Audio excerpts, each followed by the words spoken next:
ಬಂದಂಥ ಪ್ರಾಫಿಟ್ಟಲ್ಲಿ ನಾವು chain link business ಹಂಗಂದ್ರೆ ಒಬ್ರನ್ನ ಒಬ್ರು ಸೇರಿಸೋದು ಈ ರೀತಿ ಈ ಏನು ಕಂಪ್ನಿಯ ಪ್ರಾಡಕ್ಟ್ಗಳನ್ನ ಪ್ರಮೋಟ್ ಮಾಡ್ತೀವಿ. ಈ ರೀತಿ ಕಂಪ್ನಿ ಆದಾಯ ಮಾಡುತ್ತೆ. ಸೊ ಇದರಿಂದ ಈಚ್ ಆ್ಯಂಡ್ ಎವ್ರಿ ಹಂಗಂದ್ರೆ ಈ ಕಂಪ್ನಿಯಲ್ಲಿ ಈ ಎಂಪ್ಲಾಯಿಗಳ ಥರ ಹಂಗಂದ್ರೆ ಈ ನೆಟ್ವರ್ಕ್ ಮಾರ್ಕೆಟಿಂಗ್ ರೂಪದಲ್ಲಿ ಈ ಮಾಡ್ಯೂಲ್ನಲ್ಲಿ ಸೇರಿರುವಂತಹ ಎಲ್ಲರೂ ಕೂಡ ಈ ಕಂಪ್ನಿಯ ಎಂಪ್ಲಾಯಿಗಳು, ಜೊತೆಗೆ ಓನರ್ಶಿಪ್ ಹಂಗಂದ್ರೆ ಹಕ್ಕುದಾರರಾಗಿದ್ದಾರೆ.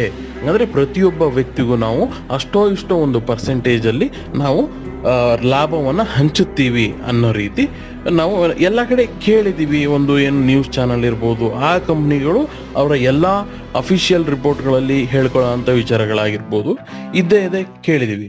ಆದರೆ ನಮಗಿರುವಂತಹ ಸಂದೇಹ ಏನು, ಈ ನೆಟ್ವರ್ಕ್ ಕಂಪ್ನಿಗಳು ತುಂಬಾ ಸರಿ ಸ್ಕ್ಯಾಮ್ ಆಗಿದೆ, ನಮಗೆ ಮೋಸ ಆಗಿದೆ ಅಂತ ಹಲವಾರು ಜನ ಈ ಪೊಲೀಸ್ ಸ್ಟೇಷನಲ್ಲಿ ಕಂಪ್ಲೇಂಟ್ ಹಾಕೋದಿರ್ಬೋದು, ಕೇಸ್ಗಳನ್ನ ರಿಜಿಸ್ಟರ್ ಮಾಡೋದಿರ್ಬೋದು, ಅಥವಾ ನಾವು ನ್ಯೂಸ್ಗಳಲ್ಲಿ ಬಂದು